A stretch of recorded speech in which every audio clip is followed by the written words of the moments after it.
From there on, we move on and talk about information technology. Niraj, what are the expectations? I reckon that once again, in this case as well, it's going to be a seasonally weak quarter.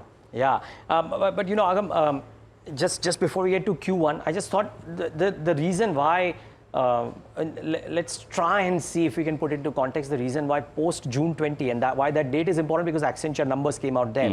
And post then, there is a bit of a further rally that we've seen there. So I tried to do a bit of a P multiple piece if we were on June 20th today.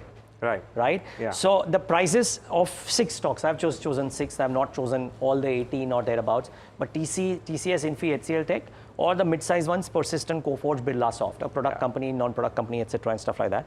And the multiples for some of those had come off to nearly 2-year lows. For Infosys, HCL Tech, 21 times. For a Birlasoft, 22 times. Coforge, which has usually been an expensive stock, 23.9 times. So the multiples came off a little bit. Accenture's commentary, and you know, then therefore the question, why the rally in the last 10-15 days, albeit in the last 1 month. So Accenture commentary on outsourcing bookings and Gen AI was constructive. And that led the street to believe, we did a show with Persistent and Sanjay Jalona, who's now on the buy side, and they said Indian IT may not be doing as badly on Gen AI as people might be thinking. So you got to wait and watch. So Accenture's commentary plus those comments meant that, okay, maybe things will not be as bad.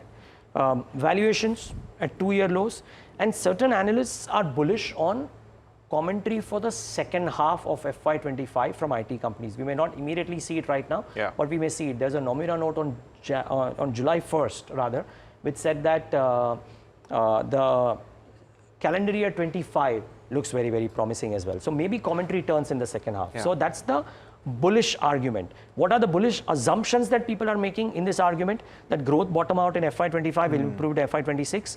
Discretionary demand may not see further cuts, even if it doesn't see further upticks. But we are at the bottom when it comes to the bad commentary on discretionary demand. Margins will improve gradually with the large deal ramp up and hiring pick up in the second half. And Indian IT vendors might just announce generative AI deals. If we hear that, I think that will be music to the ears, because Accenture's whole uptick of that 9% post results, Agam, you would know this better, was because of they announcing Gen AI deals of $900 million. Imagine if Indian IT vendors, which have thus far not done that, announce that, it could be a big move. Right. You know, Niraj, I'm looking at the way Persistent Systems has moved over the last 7-8 days.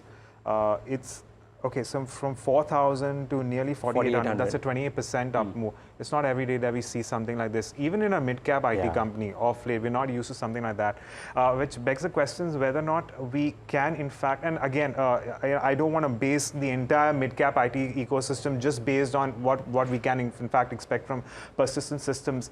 But the question perhaps is that while historically, growth for mid-cap IT companies have always been higher than your large caps, you know, could there be a relative outperformance even in the mid-cap IT space? I think that's the big question here. That's at least something that the markets are trying to factor in. Yeah, I mean, can I just ask you a little bit about this Gen AI business? So the criticism that Indian IT companies get is that they're not really doing anything innovative at home. So what's giving this confidence that maybe that there's going to be more deals and deal announcements later in the year? So as per Sandeep Kalra and Sanjay Jalona, that every time there has been a naysayer argument written around Indian IT and multiple such instances, Y2K, blah, blah, etc., they have shown the nimbleness to be able to do something. Now, whether they are the leaders on this or whether you need human resource to be able to execute Gen AI, because there are few pioneers, but if everybody else wants to use Gen AI in their organizations, who are not tech organizations, they need somebody to do that. Right. IT companies could well be that as well. You know, there is a lovely note from Nomura today about how to play AI through Indian IT as well. So there are people already arguing on that side of the argument. So that is one. And just very quickly ending this, you know, whether can mid-cap IT do much better, etc. They are certainly more nimble. They have a lower base of the legacy business. So if the legacy business is not getting eaten down the way it is for some of the others, then that revenue loss might not be as big for mid-sized IT companies and product companies as opposed to large IT outsourcers, HCL Tech, TCS, Wipro. So that's something to watch out for. And very lastly, the issues to monitor. some spend polarization towards Gen AI deals? Does it reduce the spend on discretionary spending for something that Indian IT do? And whether bookings will be subdued till US elections are over? Because some notes suggested this. Absolutely. That until US elections are out of the way, companies or CEOs are saying that we do not want to think of budgets only. Yeah. So will we see lackluster demand until November? Yeah.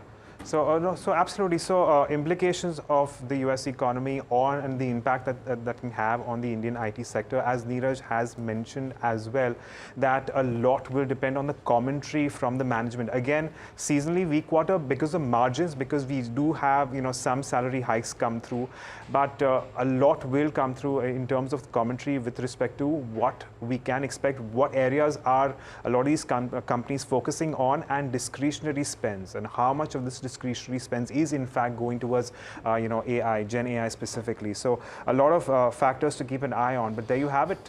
That's your view, and those are some of our thoughts on not just Indian IT but HDFC Bank.